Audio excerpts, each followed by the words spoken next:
Di sebuah ruang rapat besar, suasana mendadak berubah tegang. Semua mata tertuju pada sang CEO muda yang dikenal cantik dan berwibawa, Karin. Ia menatap ke arah seorang pria sederhana di sudut ruangan. Dedi, si OB yang setiap hari hanya terlihat membawa alat pel, kini menjadi pusat perhatian. Dengan senyum merendahkan, Karin berkata lantang, "Kau hanya tukang pel lantai.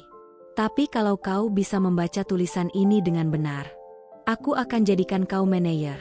Bahkan, aku akan menikahimu." Kalimat itu membuat seluruh ruangan terdiam sejenak, lalu pecah menjadi tawa keras. Suara ejekan menggema di setiap sudut ruangan. OB disuruh baca dokumen internasional. "Astaga, jangan bercanda, Bu Karin." Beberapa karyawan sampai menepuk meja sambil tertawa terbahak-bahak. Menganggap ucapan itu hanyalah lelucon yang akan mempermalukan Dedi. Tapi tidak ada yang tahu, saat tawa mereka memantul di dinding kaca ruangan itu. Takdir sedang menulis babak baru dalam hidup seorang pria sederhana bernama Dedi. Di tengah hiruk-pikuk kota besar, berdirilah sebuah perusahaan megah yang dikenal sebagai salah satu yang paling sukses di negeri itu. Di dalamnya, bekerja seorang pria sederhana bernama Dedi. Usianya baru 30 tahun, namun hidupnya sudah ditempa oleh banyak luka dan perjuangan. Ia bukan manajer, bukan pula karyawan bergaji tinggi. Dedi hanyalah seorang office boy, orang yang setiap hari membersihkan ruangan, menyapu lantai, menyiapkan kopi, dan membuang sampah karyawan lain. Bagi banyak orang di sana, pekerjaan itu tak berarti apa-apa. Ia sering dipanggil dengan nada merendahkan, "Hei OB," atau "Tukang sapu, sini dulu." Tak ada yang peduli siapa dirinya. Tak ada yang tahu bagaimana masa lalunya, atau apa yang ia rasakan di balik senyum kecilnya setiap hari. Namun Dedi bukan orang lemah. Ia sudah terbiasa dihina sejak kecil karena lahir dari keluarga miskin. Tapi jauh di dalam dirinya, tersimpan sesuatu yang berbeda, kecerdasan dan keteguhan hati yang tidak banyak orang tahu. Setiap pagi, ia datang paling awal. Meja-meja sudah rapi, bunga sudah disiram, ruangan sudah wangi sebelum siapapun datang. Kadang ia mendengar bisikan lirih dari para karyawan. Kasihannya, kerjanya cuma ngepel. Hidupnya gak bakal berubah. Namun Dedi tidak pernah membalas. Dalam hatinya, ia hanya berkata pelan, "Belum saatnya. Tapi nanti, mereka akan tahu siapa aku sebenarnya." Hidup memang tidak mudah, tapi Dedi percaya, rezeki Tuhan tidak pernah salah alamat. Ia hanya menunggu waktu. Waktu di mana dirinya benar-benar diuji. Dan ujian itu, datang dari seseorang yang tak pernah ia sangka. Hari itu perusahaan sedang ramai luar biasa. Semua karyawan sibuk, menyiapkan penyambutan untuk Karin, sang CEO muda yang baru pulang dari luar negeri. Karin bukan wanita biasa. Di usia 27 tahun, ia sudah memimpin perusahaan besar. Cantik, anggun, cerdas, dan selalu tampak berwibawa. Tapi di balik itu, Karin dikenal dingin dan keras, terutama pada orang yang dianggapnya rendahan. Begitu ia melangkah masuk ke lobi dengan gaun putih elegan dan sepatu hak tinggi yang berderap mantap, semua karyawan berdiri menyambut. Suasana penuh hormat. Namun di sisi lain, tampak Dedi yang sedang terburu-buru membawa kantong sampah besar. Tanpa sengaja, ia hampir menabrak Karin. Kantong itu miring sedikit, aroma tak sedap pun tercium. Beberapa orang menutup hidung, sebagian menahan tawa. Karin berhenti. Tatapannya tajam, penuh jijik. "Astaga, apa ini? OB pun gak tahu sopan santun? Berani-beraninya kamu hampir menabrak aku dengan sampah itu." Tawa kecil langsung terdengar dari para karyawan. "Pantas aja, OB kampungan," bisik salah satu dari mereka. Dedi menunduk, wajahnya menegang menahan malu. "Maaf, Bu. Saya tidak sengaja," katanya pelan. Tapi Karin belum selesai. Ia melipat tangan di dada, nadanya tajam. "Beginikah kualitas OB di perusahaan ini? Bahkan pekerja rendahan pun harusnya tahu etika. Kau tahu siapa aku? Aku CEO di sini. Ingat tempatmu, jangan pernah menodai kebersihanku dengan sampahmu itu. Suara tawa pun pecah. Beberapa orang bahkan menertawakannya terang-terangan. Dedi berdiri diam. Hatinya perih, tapi ia menahan diri. Ia hanya membungkuk dalam diam dan perlahan membawa kantong sampah itu pergi. Namun tanpa sadar, di momen memalukan itulah takdir mulai menulis kisah baru. Karin baru saja menghina pria yang suatu hari akan mengubah seluruh hidupnya. Hari itu juga diadakan rapat besar di lantai teratas gedung perusahaan. Semua karyawan penting hadir, para manajer, supervisor, staf senior, dan tentu saja Karin, sang CEO. Dedi pun hadir, tapi bukan sebagai peserta. Ia hanya bertugas menyajikan kopi dan membersihkan meja sebelum rapat dimulai. Begitu rapat berlangsung, Karin masuk dengan penuh wibawa. Langkahnya mantap, tatapannya tajam, seolah seluruh ruangan tunduk padanya. Namun di saat yang sama, Dedi datang membawa nampan berisi gelas kopi. Karena terburu-buru, tangannya sedikit bergetar. Satu gelas hampir tumpah. Untungnya, ia berhasil menyelamatkan. Tapi bagi Karin, itu sudah cukup untuk jadi bahan ejekan. Lihatlah hobe ini, ucapnya dingin, menyajikan kopi saja tidak becus. Kalau bukan karena perusahaanku besar, mungkin kau sudah dipecat sejak lama. Ruangan langsung dipenuhi tawa. Aduh benar, Bu, celetuk salah satu staf. Obe kayak gini cuma bikin malu. Yang lain ikut berbisik, cocoknya kerja di pasar, bukan di kantor elit. Wajah Dedi memerah. Bukan karena marah, tapi karena malu yang menyesakkan dada. Namun ia tetap menunduk sopan, berusaha kuat. Maafkan saya, Bu. Saya akan lebih hati-hati, katanya lirih. Tapi Karin masih belum puas. Ia melanjutkan kata-katanya dengan nada merendahkan. Tahukah kau, di perusahaan ini, orang yang bekerja keras dihargai dengan jabatan tinggi, gaji besar, dan kehormatan. Sedangkan kau, ia berhenti sejenak, menatap Dedi dari ujung kepala sampai kaki. Kau hanyalah hobe. Bahkan kalau kau menghilang pun, mungkin tak ada yang peduli. Suasana ruang rapat masih penuh tawa. Beberapa karyawan menepuk meja, sebagian lagi menggeleng sambil menahan geli. Sementara di tengah ruangan, Dedi hanya berdiri diam, menatap lantai, menahan sesak yang menggedor dadanya. Ia ingin sekali berbicara. Ingin mengatakan bahwa dirinya bukan sembarang orang, bahwa ia pernah belajar di luar negeri, bahwa otaknya mampu memecahkan rumus dan bahasa yang tak dimengerti orang lain. Tapi ia memilih diam.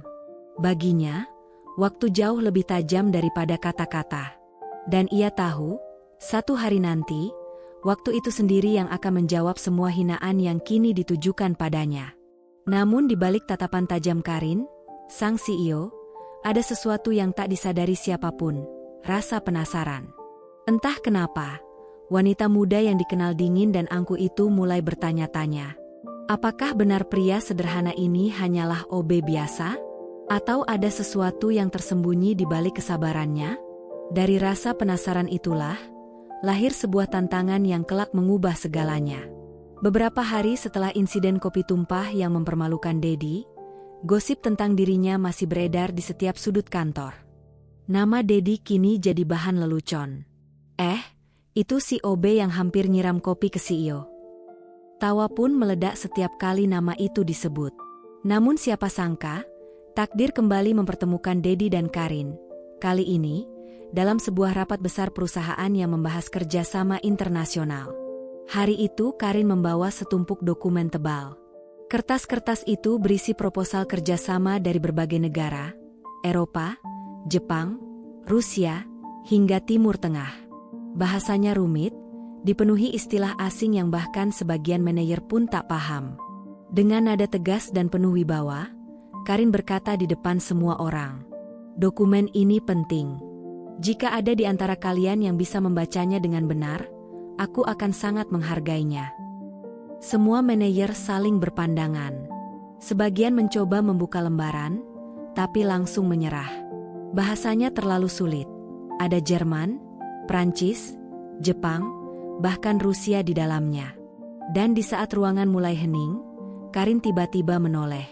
Matanya berhenti pada sosok pria sederhana di pojok ruangan, yang tengah membersihkan meja. Senyum tipis muncul di bibirnya, senyum penuh tantangan. "Hei, Obe," ucapnya pelan tapi menusuk. "Kau yang selalu ada di sini. Coba kau baca ini." Ruangan mendadak hening. Lalu, seperti ledakan kecil, tawa meletup di mana-mana. "Hahaha, Obe disuruh baca dokumen internasional? Aduh Bu Karin, jangan bercanda. Dia paling banter baca brosur diskon pasar."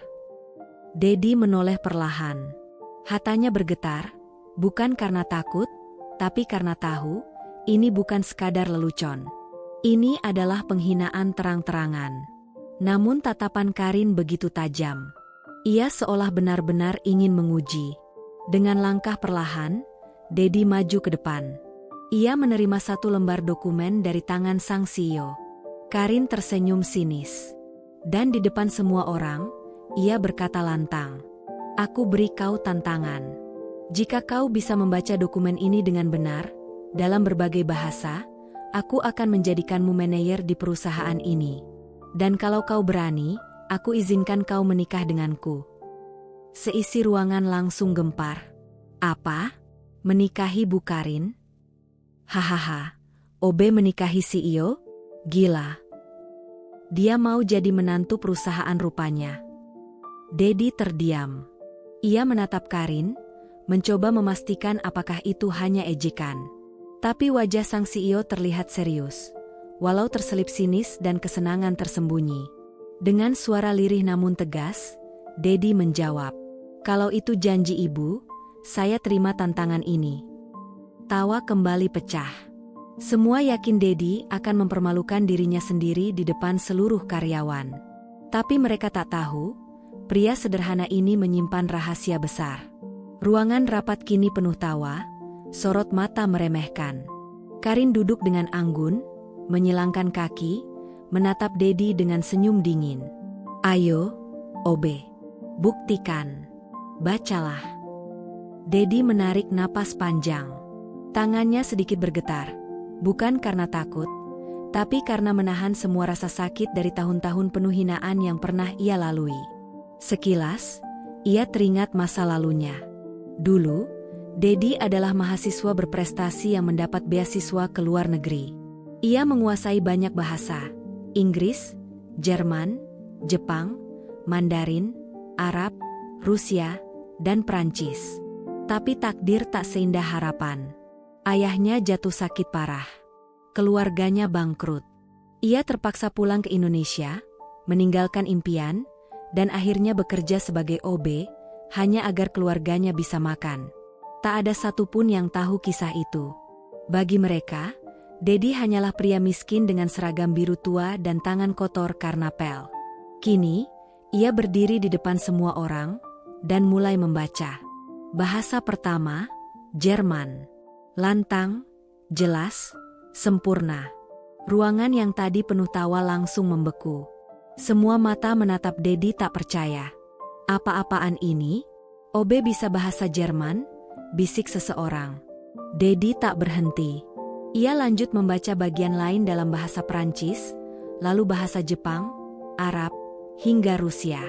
Setiap kalimat yang keluar dari mulutnya membuat ruangan semakin sunyi. Yang tadi menertawakan, kini hanya bisa melongo dengan wajah memerah. Karin sendiri terpaku. Mata yang biasanya penuh wibawa kini membesar, tak percaya dengan apa yang ia dengar. Ketika Dedi selesai membaca, ia menutup dokumen itu dengan tenang. Ia meletakkannya di atas meja CEO, lalu sedikit membungkuk dan berkata, "Apakah cukup, Bu? Atau perlu saya terjemahkan ke bahasa lain lagi?" Hening. Tak ada yang berani bicara. Tak ada yang menatap Dedi langsung. Semua orang menunduk, malu, tercengang, tak percaya. Pria yang selama ini mereka hina ternyata lebih pintar dari siapapun di ruangan itu. Dan untuk pertama kalinya, Karin, sang CEO yang angkuh dan selalu meremehkan orang lain, terdiam, bukan karena marah, tapi karena kagum. Ia memandang Dedi lama, Suaranya lirih ketika akhirnya bertanya, "Bagaimana mungkin kau bisa membaca semua itu?" Dedi menunduk sopan. Tapi kali ini, suaranya terdengar mantap dan penuh keyakinan. Mereka dulu menertawakannya. Dedi, seorang OB sederhana yang setiap hari menyapu lantai dan mengantarkan kopi ke ruang rapat. Tak ada yang tahu siapa dirinya sebenarnya. Tak ada yang peduli, sampai hari itu tiba.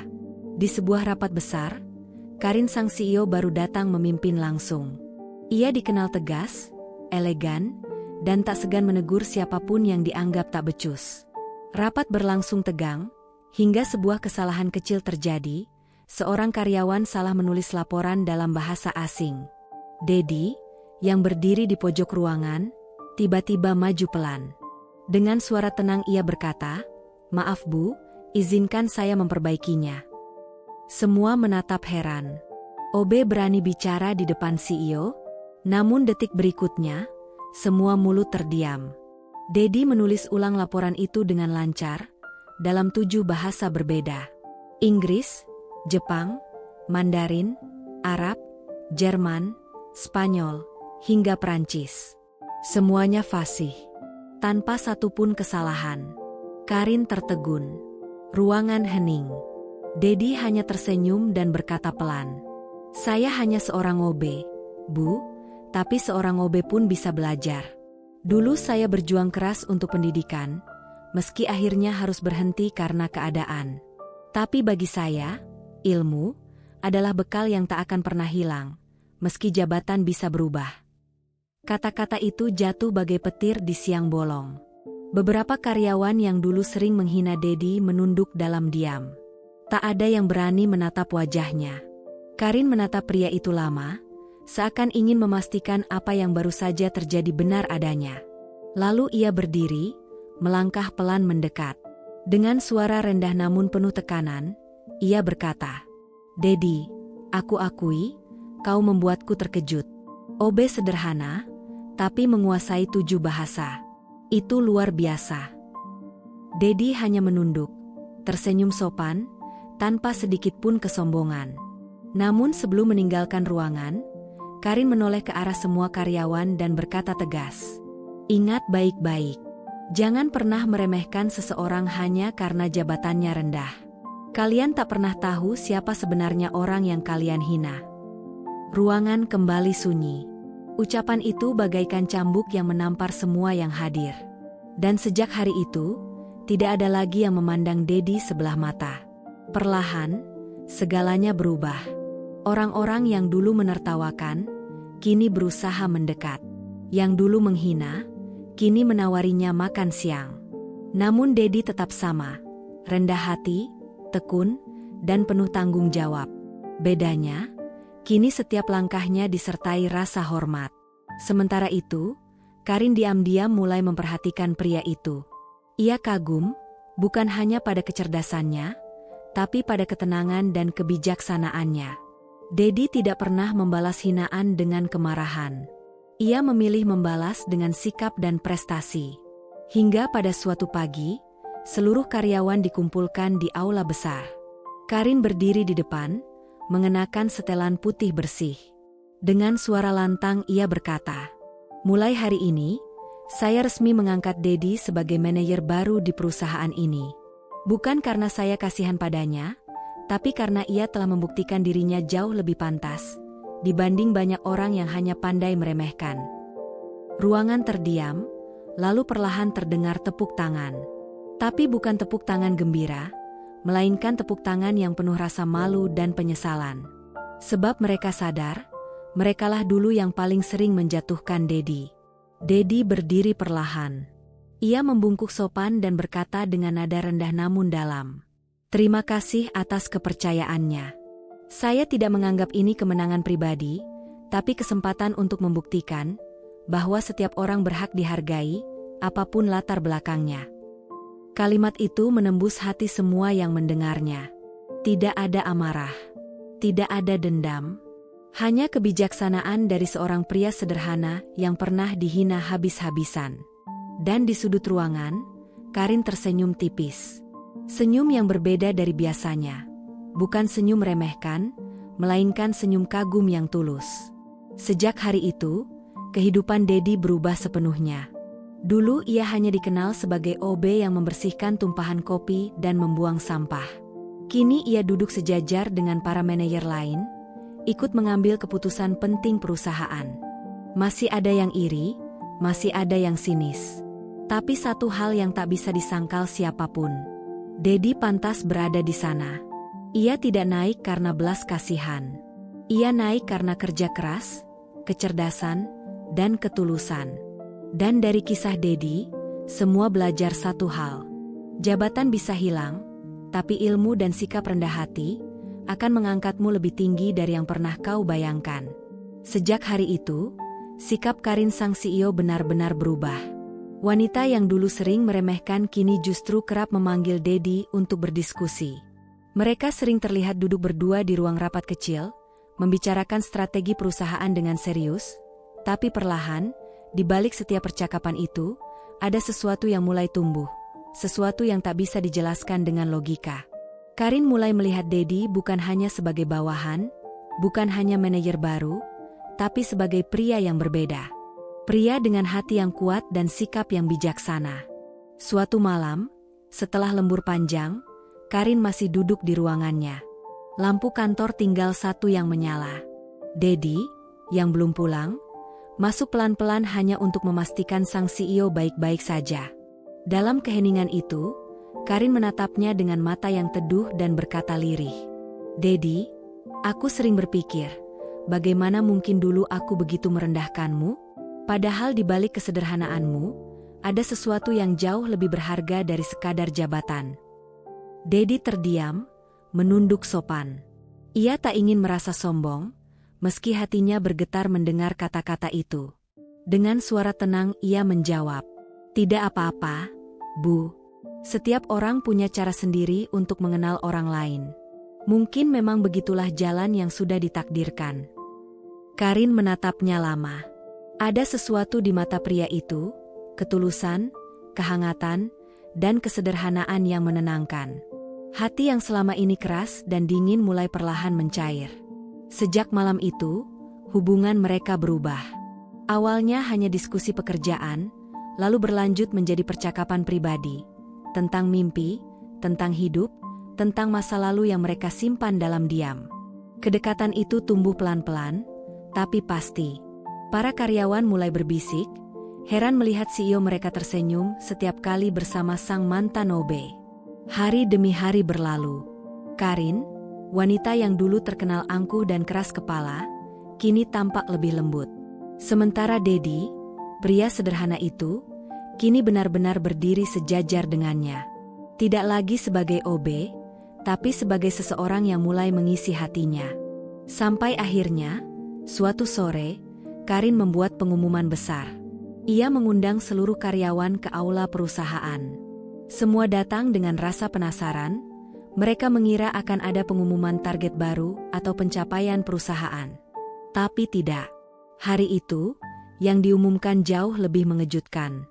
Karin berdiri di atas panggung, mengenakan gaun kerja berwarna putih gading. Tangannya memegang mikrofon dengan gemetar. Dengan senyum lembut, ia berkata, "Hari ini, aku ingin membuat pengumuman penting. Bukan tentang perusahaan, tapi tentang hidupku." Ruangan mendadak hening. Semua menatap penuh tanda tanya. Karin lalu menoleh ke arah Dedi yang duduk di barisan depan. Dengan langkah perlahan, ia turun dari panggung dan berjalan menghampiri pria itu. Di hadapan semua orang, ia menggenggam tangan Dedi dan berkata dengan suara bergetar, "Aku pernah merendahkanmu. Aku pernah menghina pekerjaanmu. Bahkan pernah mempermalukanmu di depan banyak orang. Tapi ternyata, kaulah orang yang mengajarkanku arti kesabaran, kerendahan hati, dan ketulusan. Hari ini, aku ingin mengatakan bahwa aku tidak hanya menghormatimu sebagai rekan kerja, tapi juga sebagai pria yang kucintai." Suara bisik-bisik langsung memenuhi aula. Beberapa karyawan menutup mulut, tak percaya. Seorang CEO jatuh cinta pada mantan OB? Sungguh tak masuk akal, Tapi kenyataan itu sedang mereka saksikan dengan mata kepala sendiri. Dedi berdiri perlahan. Matanya berkaca-kaca, suaranya bergetar namun penuh ketulusan. Saya hanya pria sederhana, Bu. Tidak pernah menyangka bisa berdiri di sini, di samping Ibu. Tapi jika ini takdir yang Allah gariskan, maka dengan segala kerendahan hati, saya siap mendampingi hidup Ibu. Dan di hadapan seluruh karyawan, Karin berkata tegas, mulai hari ini, aku memilih Dedi sebagai pendamping hidupku. Bukan karena jabatannya, bukan karena statusnya, tapi karena hatinya. Sorak-sorai memenuhi aula. Ada yang menitikkan air mata, ada yang terdiam haru, dan ada pula yang hanya bisa menunduk malu, karena pernah menghina pria yang kini berdiri gagah di samping CEO mereka. Beberapa bulan kemudian, kabar bahagia itu menjadi nyata. Sebuah pesta pernikahan megah digelar di Taman Hotel Bintang 5. Karin, sang CEO cantik, resmi menjadi istri Dedi, mantan OB yang dulu dianggap tak berharga. Senyum mereka terpancar hangat di hadapan semua tamu undangan. Dan kisah itu menjadi bukti yang tak terbantahkan. Jangan pernah meremehkan orang lain. Karena di balik kesederhanaannya, bisa jadi tersembunyi kekuatan yang tak pernah kita bayangkan. Dari OB yang dulu dihina, kini menjadi suami CEO yang dicintai. Sebuah akhir bahagia yang lahir dari kesabaran, ketulusan, dan balasan atas semua hinaan.